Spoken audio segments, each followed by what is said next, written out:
जी hello everyone. आज हमारे साथ It seems like you might be in the middle of a request or एक minute task. मोहतरम। How can I assist you further with your stay? हमारे आज मोहतरम जो है हमारे साथ तैयब साहब हैं। और तैयब साहब के साथ हमारा आज का सेशन है। और ये मशीन लर्निंग इंजीनियर हैं। और इनसे आज हम सारी डिटेल पूछते हैं। तैयब साहब, first of all thank you very much for joining this. मेरा आपसे क्वेश्चन ये होगा कि करियर और एजुकेशन के हवाले से, अगर आप आपका जो जर्नी है AI machine learning from start, शुरू से स्टार्ट करें, और किस तरीके से ये जर्नी हुआ, और आपका किस चीज़ ने इंस्पायर किया कि आप हेल्थ केयर को एआई टेक्नोलॉजीज के साथ फिर आखिर में आपने कंपेयर वो कर दिया मर्ज। तो स्टार्ट से अभी तक का कोई जर्नी बताएं कि क्या चल रहा है please. Okay, so first of all, Habib bhai, thank you for having me. तो बेसिकली एआई वाली जर्नी ऐसे स्टार्ट हुई कि जब मैं स्कूल वगैरह में था तो तब ये नया नया यूट्यूब और इस तरह की चीज़ें निकली थी। तो ये चीज़ काफ़ी फैसिनेट करती थी कि उनके रिकमेंडेशन इंजन्स काफ़ी अच्छे होते थे कि आप जो चीज़ देख रहे हैं आपको उसके रेलेवेंट कंटेंट मिल रहा है। तो आपको मतलब वो चीज़ काफ़ी मुझे हिट करती थी कि ये कैसे बना। तो मतलब उधर से थोड़ा बहुत इंटरेस्ट स्टार्ट हुआ था कि एआई में थोड़ा काम करना। और उसके अलावा वैसे कंप्यूटर और सॉफ्टवेयर में काफ़ी इंटरेस्ट था। तो मतलब मुझे तो सेवन्थ एट से ही पता था कि मतलब कंप्यूटर साइंस करनी है और इसी फील्ड में आगे जाना है। और फिर जब मैं नस्ट के अंदर आया तो इधर काफ़ी ट्रेंड था, मतलब आसपास लोगों में भी मशीन लर्निंग और एआई। जब मैं आया था उसी वक्त ये चैट जीपीटी और इस तरह की चीज़ें भी निकली थी, तो काफ़ी ज़्यादा मतलब बूम था एक किस्म का। तो उसमें फिर ये है कि स्पेसिफिकली हेल्थ केयर में फिर इस तरह से आया कि जब मैंने थोड़ा बहुत काम किया मतलब इन चीज़ों में थोड़े प्रोजेक्ट्स पे, तो मैंने ये देखा कि मतलब हेल्थ केयर यानी सपोज अगर आप एलएलएम्स को देखें काफ़ी इवॉल्व हैं, अगर आप स्पीच डिटेक्शन सिस्टम्स देखें काफ़ी इवॉल्व हैं, आप लैंग्वेज ट्रांसलेशन देखें अगर आपको एआई या कंप्यूटर करके दे देता है काफ़ी अच्छी है। काफ़ी सारी एप्लीकेशंस इवॉल्व हैं। लेकिन हेल्थ केयर डोमेन में अभी भी बहुत बड़ा गैप है कि मतलब ऐसे सिस्टम्स नहीं है कि जो डॉक्टर्स को रिप्लेस कर सकें, या एटलीस्ट अगर एड ही कर रहे हैं तो अच्छी तरह एड करें।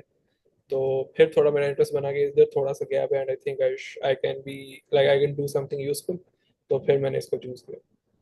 इसमें क्या मतलब जो गैप आप समझते हैं उसमें थोड़ा सा उसको एलेबोरेट कीजिएगा कि क्या मतलब चैट जीपीटी से हम भी हेल्थ के टिप्स लेते हैं, हमारी हिस्ट्री बन जाती है चैट जीपीटी पे, और जब उनसे पूछते हैं वो पिछली हिस्ट्री को सामने रखते हुए कुछ सजेशन भी देता है। मतलब इससे डिफरेंट क्या है, या क्या उसमें आप क्या समझते हैं मतलब। गैप इन द सेंस ये कि मिसाल के तौर पे अगर आप स्पेसिफिक एप्लीकेशंस को देखें, मतलब ईसीजी डायग्नोस्टिक्स अगर आप देख लें कि अगर एक बंदा हार्ट पेशेंट है वो जाके अपनी ईसीजी कराता है, डॉक्टर उस ईसीजी को देखता है और उसे बताता है कि इस बंदे को क्या बीमारी है। तो यही काम डॉक्टर तो कर सकता है। लेकिन अगर आप चैट जीपीटी को देंगे या किसी डीप लर्निंग मॉडल को देंगे तो वो या हेलुसिनेट करेगा और वो इतनी detailed nuances he is likely to not catch those. तो इस तरह की ये एक स्पेसिफिक एप्लीकेशन है ईसीजी डायग्नोस्टिक्स, इस मल्टीपल चीज़ें हैं। खासतौर पे क्लासिफिकेशन प्रॉब्लम्स में डाटा सेट बड़े कम होते हैं क्योंकि लोग बीमार बहुत कम होते हैं। कुछ डिजीजेज इतने मतलब इस तरह के होते हैं एक्यूट और डिफरेंट के, लोग बीमार कम होते हैं, उनका डाटा बहुत कम होता है। और एआई को ट्रेन कराने के लिए आपको डाटा चाहिए होता है, तो it sometimes gets little bit complicated. तो इस तरह की चीज़ें हैं, ये गैप है। जबरदस्त। हाँ, ये डाटा का दैट्स द इशू। इसमें आप प्रोजेक्ट्स और टेक्निकल जो वर्क आप कर रहे हैं जिसमें आप आपकी रिसर्च है ईसीजी या ईजी डायग्नोसिस पे, उस हवाले से कोई थोड़ा सा बताएंगे। अच्छा, मेरा जो पहला प्रोजेक्ट था जिससे like I got into this AI in health care वाली डोमेन, वो था ईईजी डायग्नोस्टिक्स। उसमें ये था कि आपके ब्रेन की वेव्स हैं और आप उन ब्रेन की वेव्स को इमेजेस में कन्वर्ट करके तो आप डीप लर्निंग मॉडल्स को देते हो और वो बताता है कि ये बंदा जो है मतलब इसको कोई बीमारी है या नहीं, या अगर इसे कोई एपिलेप्सी का दौरा पड़ने लगा है तो कब पड़ेगा, इस तरह का ना वो बताता था। तो इधर से मतलब मेरा काम स्टार्ट हुआ था और उसमें सिंपल पहले हमने डायग्नोस्टिक्स पे काम किया। फिर ये काम मैंने किया था नस्ट के अंदर। नस्ट से मेरा बैचलर्स है तो उधर सेकंड ईयर में एक लैब है जो कि जर्मनी में एक डीएफकेआई सेंटर है उनसे एसोसिएटेड है। तो ये प्रोजेक्ट उनके साथ था। फिर क्योंकि ईईजी वेवफॉर्म्स काफ़ी सिमिलर होती हैं ईसीजी वेवफॉर्म्स से, बस एक ब्रेन की वेव्स हैं एक हार्ट की वेव्स हैं। तो उसी प्रोजेक्ट की बेस पे फिर मैंने कनाडा में एक जगह अप्लाई किया फॉर रिसर्च इंटर्नशिप, जो कि ईसीजी डायग्नोस्टिक्स पे काम कर रहे थे। तो फिर उधर भी मैंने ऑलमोस्ट सिमिलर काम किया, लेकिन उधर ये था कि हमने एक डायग्नोस्टिक मॉडल बनाया, बट हमने एक्सप्लेनेबल डायग्नोस्टिक मॉडल बताया जो कि आपकी ईसीजी को देखता है, आपको बताता है कि बंदे को क्या बीमारी है, और वो ये भी बताता है, उसकी एक्सप्लेनेशन भी देता है, सॉर्ट ऑफ रिपोर्ट जनरेशन भी करके देता है, जिस तरह एक कार्डियोवैस्कुलर एक्सपर्ट करके देगा। तो ये थोड़ा बहुत काम ईसीजी और ईईजी पे किया हुआ। ग्रेट। और इसके अलावा आप जेनेटिक एआई जो है, और इसको आप कैसे अप्लाई कर रहे हैं? ये कॉलर आपका प्रोजेक्ट है, इस वाले से थोड़ी सी डिटेल बताइए। अच्छा, बेसिकली एक तो मेरा इंटरेस्ट ये है कि एआई एंड हेल्थ वाली चीज़ों पे मैं काम करता हूँ, दूसरा उसके अलावा मेरा एलएलएम्स और एजेंटिक एआई पे भी काफ़ी इंटरेस्ट है। तो उसमें मैं डाइवर्स एप्लीकेशंस पे काम करता हूँ। काउलर इज मतलब अक्सर लोगों को शायद नहीं पता, it's a Y combinator backed company, जो कि बेसिकली एक इंक्यूबेटर प्रोग्राम है, दुनिया का सबसे बड़ा। और पाकिस्तान में लाइक हैंडफुल ऑफ कंपनीज हैं जो कि आज तक उस प्रोग्राम में सेलेक्ट हुई हैं। और ये बेसिकली ओपन एआई का जो सीईओ है, ऑल्ट सैम ऑल्टमैन, ये पहले वाई कॉम्बिनेटर का आई थिंक सीईओ था। तो इट्स लाइक दिस बिग, और सिलिकॉन वैली बेस्ड सारी इन कंपनीज की गाइडेंस होती है और वो सारा कुछ। तो ये लोग काफ़ी एडवांस रहते हैं, यानी आपको पता है सिलिकॉन वैली में जो चीज़ें हो रही हैं टॉप नॉच हो रही हैं। तो इन लोगों के इन्वेस्टर्स उधर से होते हैं और गाइडेंस इनकी उधर से होती है। तो इधर काफ़ी काम था एजेंटिक पे, एजेंटिक एआई पे ये करना चाह रहे थे। तो जब मैं इधर आया तो एक मैंने प्रोजेक्ट जो पहला काम किया था उसमें ये था कि इंटरव्यू ऑटोमेटिंग एजेंट, यानी होता ही है कि करेंटली नॉर्मली ये होता है कि एक बंदा आता है कंपनी में, उसका पहले एचआर इंटरव्यू होता है, फिर सीईओ से मतलब कोई इंटरव्यू होगा, कोई कोडिंग इंटरव्यू होगा, इस तरह की मल्टीपल चीज़ें होंगी। तो उसमें हर बंदे का काफ़ी टाइम लगता है, और एक एचआर का बंदा जो कॉन्स्टेंटली सिंक में है, तो उनके टाइम ज़ाया होता है।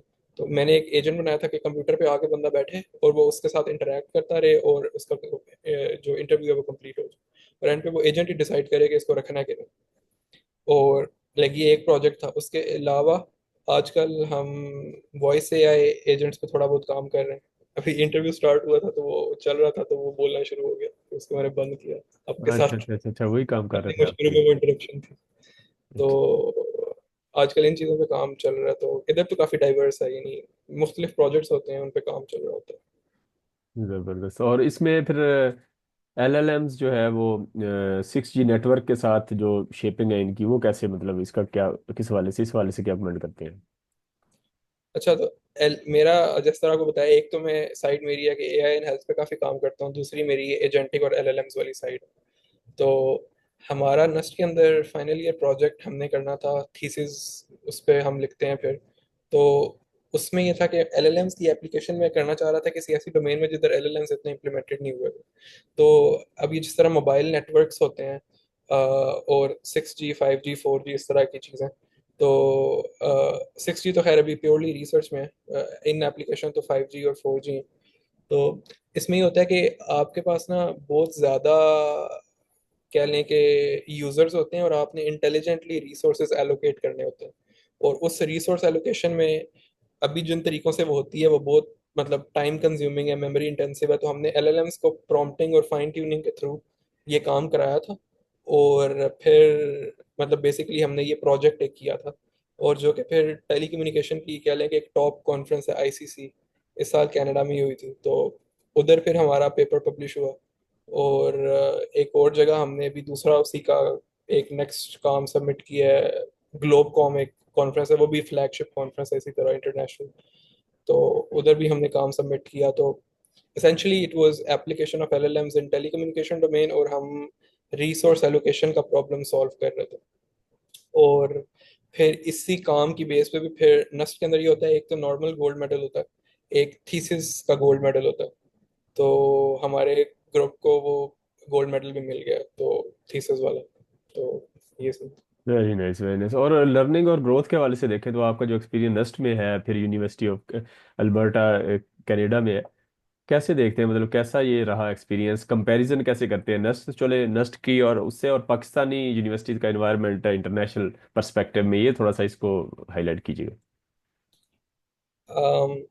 आई थिंक नेस्ट काफ़ी अच्छी यूनिवर्सिटी है, मुझे बाकी यूनिवर्सिटीज के भी बच्चों से मुझे पता है, दोस्त बाकी यूनिवर्सिटीज में भी है, लेकिन नस्ट का काफ़ी मयार है। और आई थिंक अगर प्रोफेसर्स खुद इतने लाइक अगर टॉप नॉच ना भी हों, तो जो पीयर्स होते हैं आपके वो सारे काफ़ी ज़्यादा हार्ड वर्किंग होते हैं, तो आपको अपने आप को पुश करना पड़ता है खुद ही। तो इधर ये है कि काफ़ी इंटरेस्टिंग है इन्वायरमेंट सारा। लेकिन यूनिवर्सिटी ऑफ अल्बर्टा जाके ये है कि पाकिस्तान में जितनी भी अच्छी जगह हो, at the end of the day ये लोग मतलब रॉट लर्निंग और रट्टा बेस्ड सिस्टम पे ही होते हैं। तो बाहर जाके ये मुझे बड़ा मज़ा आया था कि यूनिवर्सिटी ऑफ अल्बर्टा में जितना टाइम गुजारा है कि काफ़ी प्रैक्टिकल माइंडेड होते हैं लोग, और थोड़े ज़रा स्मार्ट होते हैं इन द सेंस के थ्योरी में नहीं रहते, उस चीज़ों को अप्लाइड वे में भी देख रहे होते हैं। और उसके अलावा तो आई थिंक इतना ऐसा डिफरेंस नहीं है। आई थिंक नस्ट के अंदर मुझे ज़्यादा हार्ड वर्किंग लोगों का पता है compare to university of Alberta, यानी उधर फिर लोग थोड़े चिल होते हैं। इधर हार्ड वर्किंग बहुत है और प्रेशर थोड़ा ज़्यादा होता है इधर, लेकिन प्रैक्टिकल एस्पेक्ट में इधर के मुकाबले में उधर चीज़ें ज़्यादा बेहतर हैं। तो ये इसमें एडमिनिस्ट्रेशन के हवाले से बाकी जो अपने क्या नाम है, आप एज अ स्टूडेंट रहे हैं इधर वहाँ भी, तो एडमिनिस्ट्रेशन का कोई अगर कंपैरिजन या फैसिलिटीज़ के हवाले से इंटरनेशनल वर्सेस हमारा लोकल, इस हवाले से भी कोई आपकी कोई मतलब इंसाइट्स है? आई थिंक फैसिलिटीज वाइज तो इतना कोई डिफरेंस नहीं था, नस्ट काफ़ी अच्छी है। और लेकिन ये है कि उधर जो प्रोफेसर्स थे उनकी प्रोफाइल्स बहुत बेहतर थी। मतलब मैं ये नहीं कह रहा कि नस्ट के प्रोफेसर्स की प्रोफाइल इतनी अच्छी नहीं है, लेकिन अब मिसाल के तौर पे यूनिवर्सिटी ऑफ अल्बर्टा में एक हमारे प्रोफेसर थे जो कि जिनको इस साल ट्यूरिंग अवार्ड मिला। Turing award is like the Nobel prize of computing. वो रीइंफोर्समेंट लर्निंग पे काम करते थे। तो मतलब उधर क्वालिटी ऑफ प्रोफेसर्स ये इतनी हर जगह नहीं होती, बाहर यूएस कनाडा या इंग्लैंड ऑस्ट्रेलिया में, लेकिन यूनिवर्सिटी ऑफ अल्बर्टा में खास होकर तो बहुत अच्छी थी, जो कि आई थिंक नस्ट के मुकाबले में मुझे थोड़ी अच्छी लगी थी। लेकिन ये है कि वो स्टैंडर्ड थोड़ा कुछ ज़्यादा ही हाई है, तो कंपेयर नहीं करना चाहिए नस्ट से। लेकिन this was something which I felt के उधर काफ़ी मुझे मज़े की लगी। तो ये आप यूनिवर्सिटी ऑफ अल्बर्टा नस से ये लिंक कैसे बना, ये जो ट्रांजिशन फिर आप वहाँ गए, फिर उसके अलावा मतलब ये कैसा रहा फिर वापस आपका, मतलब आपका आगे मतलब इसको क्या देखते हैं कि आगे उधर ही आप उनके साथ लिंक है या मल्टीपल यूनिवर्सिटी के साथ आप प्रोजेक्ट्स करते हैं या क्या करते हैं? ये लिंक हुई आई थिंक सबसे अच्छा जो रीज़न थी, लाइक जिस वजह से मुझे पहले तो ये है, उस प्रोफेसर के साथ मेरा इंटरव्यू हुआ जिस प्रोफेसर के साथ मुझे करना था प्रोजेक्ट। तो उसने देखा कि इसने काफ़ी रेलेवेंट काम किया हुआ है, और फिर उसने रख लिया। फिर ये है कि उधर जाके भी मैंने काफ़ी काम मतलब किया। मेरे साथ दो और इंटर्न्स भी थे, लेकिन आई थिंक उनमें सबसे ज़्यादा एक्टिव मैं ही था। तो उसको पसंद आया होगा, तो उसने फिर मास्टर्स के लिए भी बोल दिया। तो मतलब है कि अभी मेरा मास्टर्स उन्हीं के साथ है। उस प्रोफेसर की अच्छी बात यह है कि उनका रिसर्च ग्रुप बहुत स्ट्रॉन्ग है। यानी इवन जब मैं उधर भी था तो हमारा एक पेपर पब्लिश हुआ था जिसमें हम लोग लाइक मैं था, मेरा प्रोफेसर था, जॉन हॉपकिंस के एक प्रोफेसर थे, और इसी तरह लाइक काफ़ी अच्छी यूनिवर्सिटीज़ के लोगों के साथ इसके लिंक्स हैं। तो ये चीज़ है। और आई थिंक स्टार्टिंग यही थी कि क्योंकि मेरा प्रोजेक्ट जो टकल में मैंने किया था नस्ट के अंदर, जो ईईजी वाला था, वो काफ़ी रेलेवेंट था इनके प्रोजेक्ट से, तो इस वजह से उन्होंने चूज़ किया होगा। ठीक ठीक। तो इसमें फिर आप क्या नाम है, इधर ये यानी यूनिवर्सिटी जो मास्टर है आपका नस से भी, और ये वो कोलेबोरेशन वो मतलब उस तरह का है, यानी वो जो होता है दो टू यूनिवर्सिटी से, या मतलब प्योरली आप उधर से कर रहे हैं कनाडा से? नहीं नहीं, अभी तो मेरा बैचलर्स अब खत्म हुआ है मई के अंदर, मैं बैचलर्स में था। अच्छा अच्छा और अच्छा। अभी मास्टर्स के अंदर मेरा एडमिशन हो गया। और मैं लाइक लास्ट ईयर से जॉब भी कर रहा हूँ साथ साथ बैचलर्स के साथ। और फिर अभी सितंबर में इंशाल्लाह सितंबर से मास्टर्स। तो तो मास्टर आप टोटल नस से कर रहे हैं या उधर से यूनिवर्सिटी से, या ये भी यूनिवर्सिटी ऑफ अल्बर्टा से। अच्छा उधर से ही प्योर, तो आप फिर अभी कनाडा में ही हैं? अभी मैं पाकिस्तान में ही हूँ, लाइक अगले हफ्ते अगले महीने सॉरी अच्छा इंशाल्लाह आप जा मैं। रहे हैं, अच्छा इंशाल्लाह इंशाल्लाह बेस्ट, अच्छा ठीक है ठीक है। तो उसमें बैचलर में वो इंटर्नशिप एक प्रोग्राम होता है, एक्सचेंज प्रोग्राम में बंदा जा सकता है जी ना? जी जी, summer research great internship. Great great great great है। तो इसमें जो आपका क्या नाम है, अपने क्या नाम है, इसमें जो चैलेंजेस आपने कोई इस ड्यूरेशन के अंदर फेस किए, आपका थीसिस था फिर रिसर्च भी आपने इंटर्नशिप की, क्या देखते हैं उस हवाले से, कोई आपने कुछ टैकल कैसे किया उनको? चैलेंज तो यही था कि थोड़ा मतलब कई दफा रिसर्च में ये होता है कि आप जो चीजें एक्सपेक्ट कर रहे होते हैं वो आपको रिजल्ट्स मिलते नहीं है, तो थोड़ा डिप्रेसिंग हो जाता है। लेकिन ये है कि मतलब प्रोफेसर मेरा काफी हेल्पफुल था। यानी हमारी हर हफ्ते मीटिंग्स होती थी, तो वो डायरेक्शन बड़ी अच्छी दे देता था। तो इवन अगर मैं थोड़ा लॉस्ट फील भी करता था तो like after the meeting I used to feel good, और कोई ना कोई डायरेक्शन मिल जाती थी। तो एक तो ये है कि अगर कभी रिसर्च में कोई बंदा हॉल्ट पे आ जाए तो मतलब डिप्रेस नहीं होना चाहिए, थोड़ा टाइम ले ले बंदा, थोड़ा इधर उधर एक्सप्लोर कर ले, माइंड ओपन कर ले। और उसके अलावा तो उधर यूनिवर्सिटी ऑफ अल्बर्टा में काफ़ी मुझे पाकिस्तानी मिल गए थे, काफ़ी अच्छे रिलेशंस बन गए थे। उसके अलावा तो ऐसा कोई मसला नहीं हुआ मुझे। That's great. तो वीज़ा प्रोसेस बाकी सारा पाकिस्तान से कोई इस तरह का प्रोसेस हाँ स्मूथली नहीं, हो जाता है। That's great. जल्दी हो तो इसमें एडवाइस के हवाले से आप मतलब अंडर ग्रेड्स के स्टूडेंट्स हैं या जो मशीन लर्निंग फील्ड में जाना चाह रहे हैं, उस हवाले से क्या एडवाइस करेंगे आप? गया। ओके, सो आई थिंक अगर मशीन लर्निंग में जाना है, सबसे पहले तो ये है कि आपको थोड़ी कोई प्रोग्रामिंग लैंग्वेजेस आनी चाहिए। क्योंकि अगर आपने हैंड्स ऑन प्रोजेक्ट्स बनाने हैं तो पहला तो स्टेप ये है कि आप प्रोग्रामिंग लैंग्वेजेस करें। उसके अलावा फिर आजकल तो काफ़ी ज़्यादा रिसोर्सेज ऑनलाइन पड़े हुए हैं, आपको जो भी सीखना है उसके लिए आपको कोई ना कोई कोर्स मिल जाएगा। Like I think this is the best way to do it. और फिर ये है कि आप सिर्फ कोर्स ना करें, बल्कि प्रैक्टिकली उन चीज़ों को इम्प्लीमेंट करें, कोई प्रोजेक्ट्स बनाएं, और फिर अपने पोर्टफोलियो बिल्ड करें, अपने गिटहब पे या लिंक्डइन पे अपडेट्स करें। तो I think this is a good way to start. और उसके बाद फिर आपको ऑटोमेटिकली जॉब्स और इस तरह की आगे चीज़ें मिल ही जाती हैं। तो yeah। अच्छा तैयब साहब, थोड़ा सा इसमें जो एक लेमैन अभी स्टार्ट करना चाह रहा है, थोड़ी सी मोटिवेशन के लिए कि छोटे छोटे प्रोजेक्ट्स की एग्जांपल या मॉडल भी आप यहाँ से स्टार्ट करें। ये मॉडल है फॉर एग्जांपल, आप इसको करें और ये टूल्स यूज़ होंगे पाइथन और उसके अंदर वो बाकी कौन से, और ये चीज़ें इंस्टॉल करके स्टार्ट, थोड़ी सी मोटिवेशन के लिए कुछ बताएंगे? उसमें मतलब मैंने सबसे पहले इस तरह किया था कि मुझे जिस तरह मैं बताया, मुझे लैंग्वेज से बड़ा इंटरेस्ट है, एलएलएम से इंटरेस्ट है। तो मैंने एक मशीन लर्निंग का सिंपल कोर्स किया, फिर जल्दी से डीप लर्निंग का कोर्स किया, बड़ी फेमस कोर्सेरा पे जो मेन स्पेशलाइजेशन हैं दो। फिर मैंने क्या किया कि मैंने एक ट्रांसलेशन सिस्टम बनाया, यानी आप इंग्लिश दें उसको, वो उसको फ्रेंच में कन्वर्ट कर दे, या फ्रेंच दें वो उसको इंग्लिश में कन्वर्ट कर दे। तो ये एक इंटरेस्टिंग प्रोजेक्ट था जो कि मैंने किया था। उसके अलावा कुछ लोगों को इमेज जनरेशन बड़ी पसंद होती है कि वो अपनी इमेज दें, उसके ऊपर कोई सन ग्लासेस आ जाए या कुछ इस तरह का, कुछ इस तरह के काफ़ी प्रोजेक्ट्स होते हैं। आपको ऑडियो जनरेशन में चीज़ें पसंद हैं कि मतलब आप कोई टेक्स्ट प्रॉम्प्ट दें और वो उसकी बेस पे कोई आपको ऑडियो बना दे, कोई ट्यून बना दे, मतलब इस तरह की चीज़ें होती हैं। तो प्रोजेक्ट्स तो बहुत सारे हैं, और काफ़ी सारे इंटरेस्टिंग, एक से बढ़ के एक है। तो वेरी नाइस। ये आपने बड़ा अच्छा तीन जो एग्जांपल दिए ना, दैट्स क्लैरिफाई द सिचुएशन कि आप क्या कर सकते हैं। जबरदस्त। और एक छोटा बच्चे की हद तक भी ये मेरे ख्याल ये चीज़ें बड़ी मोटिवेटिव होंगी। अगर मोटिवेशन कोर्सेरा पे कोर्स तो काफ़ी ज़्यादा है, जो टॉप के आपने बस टॉप स्टार वाला कोर्स ले लिया, या कोई उसमें एक तो हमारे वो मशीन लर्निंग के एक्सपर्ट है उनका नाम मुझे भूल गया, वो आपने, या कोर्सेरा पे टॉप के कोई भी कोर्स मतलब कर लिया? क्योंकि काफ़ी ज़्यादा है उधर मशीन लर्निंग के। हाँ, नहीं, डीप लर्निंग डॉट एआई की तरफ से जो कोर्सेज हैं वो एक मशीन लर्निंग स्पेशलाइजेशन है, एक डीप लर्निंग स्पेशलाइजेशन है, वो उनकी है। तो वो की अच्छा थी। अच्छा अच्छा अच्छा, जबरदस्त, ग्रेट। अच्छा, इसमें फ्यूचर ऑफ एआई पाकिस्तान में आप लुक लाइक, आप how do you think and what does it look like to you in Pakistan? I think मतलब एक मेरा चीज़ में काफ़ी स्ट्रॉन्ग बिलीफ है कि अब जिस तरह मतलब यूएस कनाडा में चीज़ें थोड़ी मतलब इकोनॉमीज ऐसी हैं कि लोग ना सर्विसेज थोड़ी शिफ्ट कर रहे हैं एशियन कंट्रीज में। तो एक तो चीज़ ये है कि इधर काफ़ी बूम आएगा, मतलब जिनके पास स्किल्स हैं इस तरह के कि वो उनको क्लाइंट्स मिलेंगे बाहर से और वो काम करवाना चाहेंगे, कि इवन कंपनीज को बड़े अच्छे अच्छे प्रोजेक्ट्स मिलेंगे।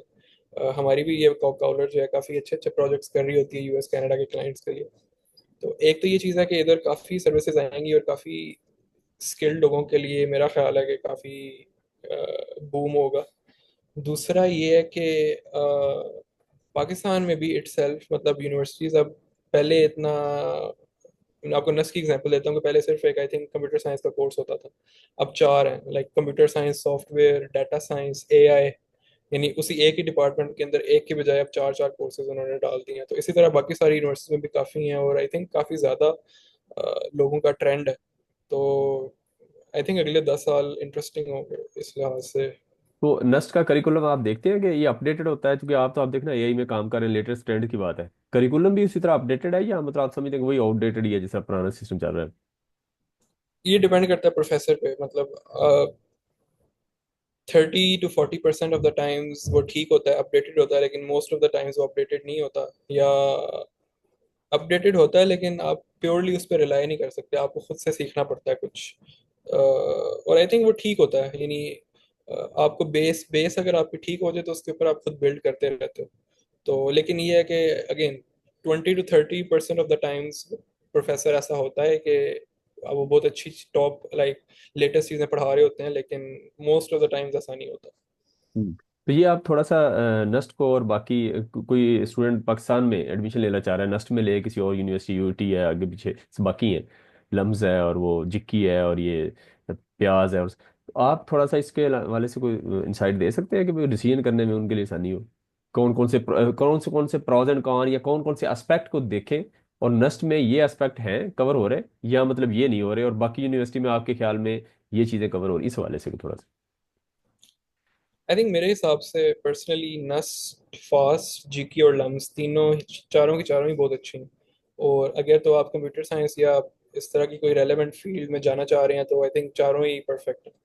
लेकिन फिर अगर थोड़ी बंदा डिटेल्स में आ जाए तो नेस्ट का ये है कि कैंपस इस्लामाबाद के अंदर है। अब जिस तरह मैं इस्लामाबाद के अंदर था, अब मैं काउलर का इस्लामाबाद में ऑफिस है, तो मुझे जॉब अगर करनी पड़ गई है तो मैंने बड़ी आसानी से कर लिया। इसी तरह इस्लामाबाद में बड़ी अच्छी अच्छी और भी कंपनीज हैं। जीकी का ये नुकसान है कि जीकी काफ़ी उधर मेरा ख्याल है पिछा तो किसी आप भी गांव में, साइड से मेरे ख्याल। तो आपकी साइड पे, तो उधर आपको ये अपॉर्चुनिटीज इतनी अच्छी नहीं मिल सकेंगी। बाकी फास्ट भी इसी तरह, नस्ट लाहौर में भी है, इस्लामाबाद में भी है, लम्स भी बहुत अच्छी है। तो जीकी का मुझे थोड़ा सा एक फील होता है कि थोड़ा साइड पे है, लेकिन अदरवाइज आई थिंक सारी यूनिवर्सिटीज ही बहुत अच्छी है। उसका थोड़ा सा साइड इफेक्ट हो सकता है। अच्छा, इसमें आप क्रिएटिविटी और व्हाट डू यू थिंक कि आपका जो रोल है, डू क्रिएटिविटी फिर साइड इंटरेस्ट है आपकी, जैसे आप स्केचिंग भी करते हैं, गिटार भी है, आपकी पर्सनैलिटी मुझे लगता है थोड़ी सी आर्टिस्टिक माइंड लगती है, आपकी ग्रोथ में इसका क्या रोल है? हाँ, असल में शुरू से ही मेरा काफ़ी लिटरेचर और आर्ट्स में काफ़ी इंटरेस्ट है, और लिटरेचर की वजह से ही फिर लैंग्वेज और एलएलएम्स पे मैं आया। तो इंटरेस्टिंग लगता है मुझे ये सारा। और असल में लाइक काफ़ी ज़्यादा काम कर करके बंदा थोड़ा दिमाग बंद हो जाता है। फिर like I try to went out, और फिर कुछ कैथारसिस के लिए करता हूँ। तो मतलब कभी स्केचिंग कर लेता हूँ, कभी जिम वगैरह इस तरह की चीज़ें कर लेता हूँ कभी, बस ऐसे ही। That's nice, very nice. आपने ज़बरदस्त तरीके से तैयब साहब बता दी है चीज़ें, तो I think so it's really interesting session. और इसमें फाइनल कोई रिमार्क्स आप करना चाहें यूथ के लिए, या just whatever you want to share please. Hmm, I think मतलब बंदे को वो काम करना चाहिए जिसमें उसका इंटरेस्ट हो, और अगर इंटरेस्ट नहीं है तो वो नहीं करना चाहिए। मैं तो यही कहूँगा। और फिर ये है कि आप जो भी काम करो उसको इतना अच्छा करो कि मतलब आप सबसे अच्छे हो। तो यही है। वेरी नाइस, तो ये सब थिंक आपने, शुक्रिया आपका, आपने ये जो जर्नी शेयर किया, रिसर्च, एआई, फिर उसके बाद इनोवेशन के हवाले से। तो डेफिनेटली आपके जो काफ़ी क्वेश्चन जो है उसके अंदर काफ़ी चीज़ें ऐसी हैं जो कि लर्नर्स के लिए, ख़ास तौर पे जो मोटिवेशन जिनको चाहिए इस फील्ड में, वो भी इसमें से आके काम में, क्योंकि मैंने खुद एक दो चीज़ें जो आपने एग्जांपल दी उससे मुझे चीज़ें क्लैरिफाई हुई हैं कि that's very nice and very nice for the next generation of learners and creator as well. So thank you very much, and to our amazing audience as well. And to the audience, stay curious, keep building, and we will see you in the next episode. Thank you very much, and have a nice time.